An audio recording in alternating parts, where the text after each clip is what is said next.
نیکی کسی بھی رسم کا نام نہیں، نیکی کسی بھی رسم کا نام نہیں۔ مثلاً آپ نماز پڑھ رہے ہیں، ایک رسم ادا کر رہے ہیں، یہ نیکی نہیں ہے۔ آپ قرآن پڑھ رہے ہیں، رسماً پڑھ رہے ہیں، یہ نیکی نہیں ہے۔ کوئی خدمت کر رہے ہیں، کچھ بھی کر رہے ہیں، یہ نیکی نہیں ہے۔ لیکن نیکی ہے کیا؟ نیکی یہ ہے کہ آپ اللہ پر ایمان لائیں، اللہ پر۔ باقی وہ لمبی آیت ہے، سب کو ہم کچھ نہیں اس پر گفتگو کریں گے ورنہ بہت لمبی گفتگو ہوگی، صرف اسی پر ہم اپنی بات ختم کریں گے کہ ایجوکیشن پر گفتگو ہو رہی ہے، تعلیم پر ہماری گفتگو ہو رہی ہے۔ ہمارے علماء نے، اسکالرس نے تعلیم کو دینی تعلیم اور اصلی تعلیم میں بانٹ دیا۔ یہ بالکل غلط فیلنگ تھی۔ تعلیم صرف کیا ہے کہ آپ ایجوکیٹ ہو جائیں، سماج کے لیے مفید ہو جائیں۔ آپ ایجوکیٹ ہو جائیں یعنی مہذب ہو جائیں، تہذیب یافتہ ہو جائیں، تمدن ہو جائے، آپ کے اندر ایک جذبہ پیدا ہو جائے، آپ کسی چیز کو اچھے سے انالائز کر سکیں، سمجھ سکیں، ایک وجدان، ایک اچھی سوچ آپ کے اندر کریٹ ہو جائے، اور سماج کے لیے آپ کیا ہو جائیں؟ مفید ہو جائیں۔ اور ان دونوں کی بنیاد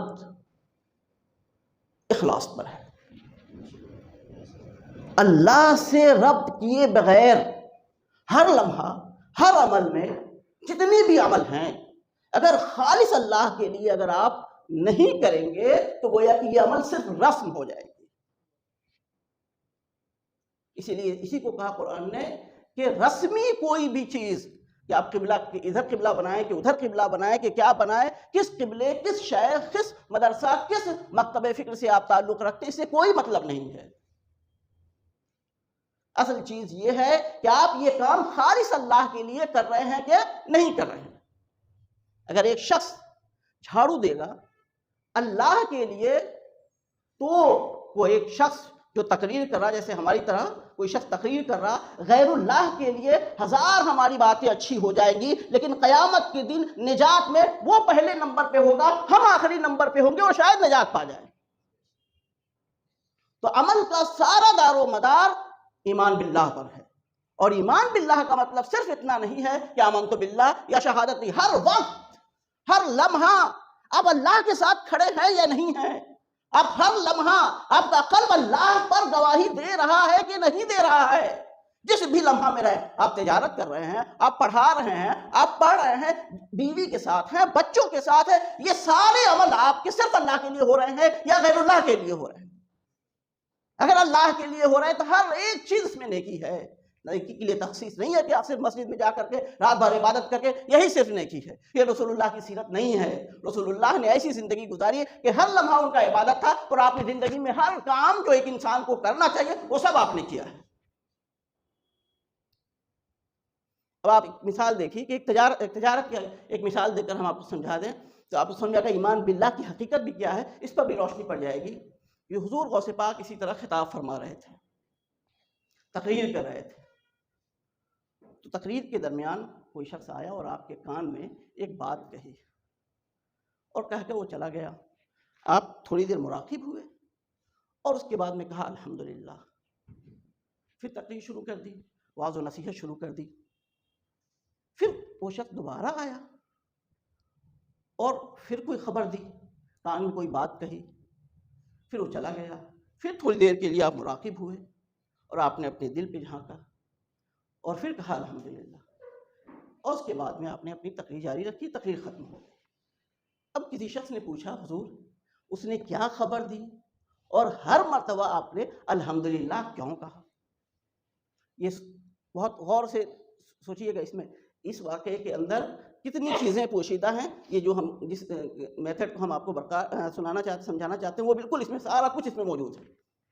انہوں نے کہا کہ وہ پہلی مرتبہ آیا اور یہ بتایا کہ آپ کی تجارتی قافلہ، تجارتی مال جو آنے والا تھا وہ غرق ہو گیا۔ ایک چیز تو یہاں سے کلیئر ہو گیا کہ غوث پاک ایک تاجر بھی تھے، یعنی بزنس کرنے میں غوث پاک جیسے لوگ بھی اگر بزنس کر رہے ہیں تو بزنس کرنے میں کوئی حرج نہیں ہے، یہ بھی نیکی ہے، کیونکہ غوث پاک نیکی کے علاوہ کچھ کر ہی نہیں سکتے، کوئی تصور ہی نہیں کر سکتے۔ اب یہ نیکی ایمان کیسے ہو رہا ہے اس کو آپ دیکھیے، جب نقصان کا خبر آئے کہ وہ تجارتی چیز آپ کو کیا ہو گیا، غرق ہو گیا، خراب ہو گیا، تو آپ نے اپنے قلب کی طرف مشاہدہ کیا کہ میرے قلب نے اللہ کی طرف سے یہ مصیبت جو آئی ہے اس کی وجہ سے ناشکرا تو نہیں ہو گیا ہے، اللہ پہ اعتراض تو نہیں کیا کہ میں اتنا عبادت گزار، میں اتنا کچھ سب کچھ ہونے کے باوجود یہ مصیبت میرے لیے کیوں رکھی ہے؟ تو میں نے دیکھا کہ میرا دل اللہ سے خوش ہے، اللہ کی گواہی دے رہا ہے، اس لیے میں نے الحمدللہ کہا۔ اور پھر جب دوسری مرتبہ اس نے آ کر پھر کہا کہ نہیں وہ غلط خبر تھی، وہ غلط خبر غلط تھی، اصل چیز یہ کہ آپ کا قافلہ آ گیا تھا، وہ کسی دوسرے کے قافلے کی بات ہو رہی تھی۔ پھر میں نے دیکھا کہیں یہ خبر سن کے متکبر تو نہیں ہو گیا میرا قلب کہ ہم نے کچھ کیا ہے، ہمارا تصرف کام کر رہا ہے، ہم کچھ کر رہے ہیں، ہم دنیا میں ہمارا وجود بھی ہے، یہ جیسے ہی کوئی اچھی چیز واقع ہوتی ہے ہم سے تو ہمیں یہ احساس ہونے لگتا ہے کہ ہم کچھ کر رہے ہیں۔ پھر میں نے اپنے قلب کو جھانک کے دیکھا تو پھر وہ شکر گزاری میں تھا، متکبر نہیں تھا۔ یہ ایمان باللہ ہے اور اس میں ہر حال میں ہونا ہے، اور جب آپ ہر حال میں اس پر رہیں گے، ہر حال آپ کا عبادت، چاہے کچھ بھی کیجیے۔ اور اگر اس حال میں آپ نماز میں نہیں ہیں، اچھے خطابات، اچھی تقریر، اچھی تلاوت اور ان تمام چیزوں میں نہیں ہیں، تو اب بھی آپ کیا ہے، گھاٹے میں ہے، فائدے میں نہیں ہے۔ اسی لیے بات یہ بھی اس سے کلیئر ہو گئی کہ تجارت کرنا یا دنیا کے کوئی کام کرنا کوئی غیر دینی چیز نہیں ہے، سب ایک دوسرے کا تعاون، ایک دوسرے کی خدمت ہے نا۔ انسان جس معاشرے میں رہتا ہے وہ خدمت کا معاشرہ ہے، کچھ چیزیں ہم سیکھیں گے ہم آپ کو دیں گے، آپ کچھ چیزیں خرید کر کے ہم تک پہنچائیں گے، ہر چیز پورا انسانی معاشرہ جو ہے یہ خدمت کا معاشرہ ہے، اور خدمت سے خدا ملتا ہے۔ بس یہ ہے کہ وہاں نیت کیا ہونی چاہیے، صرف اللہ۔ آپ بچے کو تعلیم دے رہے ہیں، اگر بچے کو، امام غزالی نے فرمایا کہ بچے کو کوئی تعلیم دے رہا ہے اور یہ سوچ رہا ہے کہ یہ ہماری وراثت ہے، یہ ہماری وراثت ہے، ہمارا نام پیدا کرے گا، ہمارے وجود کو باقی رکھے گا، تو وہ اللہ پہ ایمان کہاں لا رہا ہے؟ وہ اللہ کے لیے اس پر خرچ کہاں کر رہا ہے؟ اسے تو اس نیت سے خرچ کرنا چاہیے تھا کہ یہ اللہ کا بندہ ہے، یہ اللہ کا بندہ ہے، اور جب تک زندہ رہے گا اللہ کا نام لے گا، اللہ کی برتری کے لیے ہم اس پر اللہ کے لیے خرچ کر رہے ہیں، نہ کہ اپنے وجود کے لیے۔ جب اس طرح ہم کسی چیز کو ہم کریں گے، ہر سمے، ہر وقت، ہر چیز آپ کی عبادت ہو جائے گی۔ تو تعلیم کا مقصد لوگوں کو ایک دوسرے سے جوڑنا، محبت کی زندگی گزارنا، اخلاق کے ساتھ اچھا سے رہنا، اور ہر حال میں اپنے مالک سے تعلق کو برقرار رکھنا، یہ تعلیم کے مقاصد ہیں۔ اللہ رب العزت ہم تمام لوگوں کو اس مقصد کو بیدار کرنے کے لیے کم از کم ارادے کی بھی توفیق دے، کیونکہ جو اللہ رب العزت کی طرف سے اس کی طلب کے ارادے آ جائے تو انشاءاللہ وہ حقیقت میں وہاں تک پہنچ ہی جائے گا۔ طلب کا ارادہ، یعنی جس کو توبہ کہتے ہیں، یہ بہت بڑی نعمت ہے، یہیں سے شروعات ہوتی ہے۔ تو ہم لوگوں کو ہر وقت اس ارادے میں کوشش کرنی چاہیے کہ اللہ تعالیٰ ہم لوگوں کو اس کیفیت کے ساتھ ہمیں دو چار رکھے کہ ہم جو بھی عمل کریں سب اللہ کے لیے کریں۔ اللہ تبارک و تعالیٰ کلیم بھائی نے جو اس پروگرام کو آرگنائز کیا، میاں حضور کی سرپرستی میں جو پروگرام ہوا، اس کو قبولیت سے بخشے، اور تمام شرکاء کا ہم شکر گزار ہیں کہ وہ لوگ تشریف لائیں۔ ہم لوگ کوشش کریں گے کہ سال میں مرتبہ، 2 مرتبہ، 3 مرتبہ اس طرح کے محافل ہم رکھیں، شارٹ ٹرم میں لوگ وقت پہ آئیں، تشریف لائیں، ایک دوسرے سے ہم کچھ سیکھیں، ایک دوسرے کو سمجھیں، کیونکہ دین جو ہے یہ جو جیسے مسجد کی بات آ رہی تھی کہ بھائی کہ اچھے لوگ آپ کو اگر مستقل ہے نا، کپڑا 3 دن میں گندا ہو جاتا ہے، بہت زیادہ اگر آپ پہنیں گے تو کیا دن پہنیں گے، 3 دن، 4 دن، ہفتہ دن۔ اسی طرح دل بھی گندا ہوتا ہے، ایمان کی باتیں سننے سے، ایمان والوں کی صحبت میں بیٹھنے سے یہ دل کیا ہوتا ہے، ریفریش ہو جاتا ہے۔ تو اگر آپ ہونا تو یہ چاہیے کہ آدمی کو جو ہے پیاسے کو کنویں کے پاس جانا چاہیے، لیکن اللہ رب العزت نے دونوں سنتوں کو باقی رکھا ہے، کبھی کنواں بھی پیاسے کے پاس آ جاتا ہے جب اس کی رحمت ہوتی ہے، تو یہ اس کی رحمت ہے۔ مکہ والوں میں حضور پیدا ہوئے، وہ مدینہ پہنچ گئے تھے، یہ اس کی رحمت ہے. کوئی یہ نہیں کہہ سکتا کہ ایک ہی طرف سے ہوگا. طلب دونوں طرف سے ہوتی ہے، اور جب اللہ جیسے چاہتا ہے ویسے رحمت فرماتا ہے.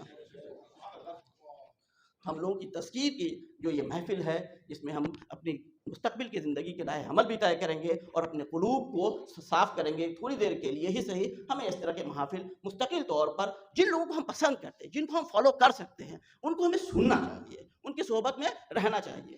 ایک بات عام طور پہ تنقید بہت ہم لوگ کرتے ہیں، یہ مطلب ایک دنیا ہے، ایسی چیز ہوتی ہے ساری فطرت کے اندر، لیکن یہ ہے کہ کہتے ہیں قرآن نے جو ہے نا اس کو ایک عجیب و طریقہ سے دیکھا ہے، ایک عجیب و قریب سے. حضرت یوسف علیہ السلام نے کہا وما ابرئ نفسی وما ابرئ نفسی ان النفس لامارۃ بالسوء الا ما رحم ربی.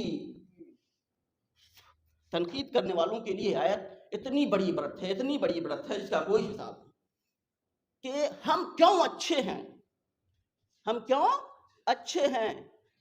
اس کی آیت کا جو ایک حصہ الا ما رحم ربی، کیونکہ اللہ نے ہمارے ساتھ رحمت کا، فضل کا ارادہ کیے ہوا ہے، اس لیے ہم اچھے ہیں.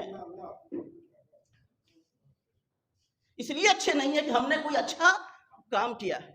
اللہ نے ہمارے ساتھ نیکی کا ارادہ کیا ہے، ہمارے ساتھ بھلائی کا ارادہ کیا ہے، تو نیکوں کی صحبت دی ہے، نیکوں کے قلوب میں ایمان کی حرارتیں پیدا کی، سارا کچھ اسی کا ہے. ورنہ پہلی والی آیت کی طرف پلٹ جائیں تو کیا ہو جائے گا کہ اگر اللہ یہ توفیق نہیں دیتا تو ہمارے پاس کیا ہے؟ نفس امارہ ہے، اور یہ ہمیشہ ہمیں کس چیز کا حکم دیتا؟ برائیوں کا حکم دیتے رہتا ہے. وما ابرئ نفسی ان النفس لامارۃ بالسوء، میں اپنے نفس کو پاکیزہ نہیں کر سکتا کیونکہ میرا نفس تو ہمیشہ برائیوں کا حکم دیتا رہتا ہے. لیکن کمال کس کا ہے؟ الا ما رحم ربی، کہ اللہ نے ہم پر رحمت کی. اس لیے دنیا کو ترحم کی نگاہ سے دیکھو، مدعو کی حیثیت سے دیکھو. کس حیثیت سے؟ ترحم کی نگاہ. ترحم کا مطلب یہ ہوا کہ اگر اللہ ان کے ساتھ بھی رحمت کا معاملہ کرے تو ہمارے ساتھ ہو جائیں گے. اس لیے ہم بھی ان کے ساتھ رحمت کا ارادہ کریں. اللہ رب العزت ہماری دعاؤں سے، ہماری کوششوں سے ہمارے زمرے میں شامل کر لے گا. رسول اللہ نے یہ کہا نا، طائف کے لوگ انہیں پتھر مار رہے تھے، رسول اللہ نے کیا کہا؟ طائف والوں کو کوئی گالی نہیں دی اور نہ اللہ سے شکوہ کیا. دونوں کو بڑی عجیب و غریب طریقے سے نبھایا ہے کہ یہ بھی شکوہ نہیں کیا اللہ تم جو ہے ہمیں رسول بنا کے بھیجا اور ان لوگوں کو ہدایت نہیں دی، ان لوگوں کو ہدایت دیتا. یہ بھی اللہ سے بھی شکوہ نہیں کیا. ان لوگوں میں کچھ نہیں کہا. کیا کہا؟ یا اللہ تو انہیں ہدایت دے، یہ مجھے نہیں جانتے ہیں، اگر تو ہدایت دے گا تو وہ جان جائیں گے. تو ہمیں کبھی بچوں کی شکایت ہو، کبھی بیوی کی شکایت ہو، کبھی ہو، ایک سجدہ کر لینا چاہیے، توبہ کا سجدہ کرنا چاہیے. ہو سکتا ہے یہ ہمارے گناہوں کے اثرات ہو جو ان تک پہنچ رہے ہوں، صرف ہمیں ان کے خلاف کیوں بول رہے ہیں؟ اپنے خلاف بھی تو بول سکتے ہیں.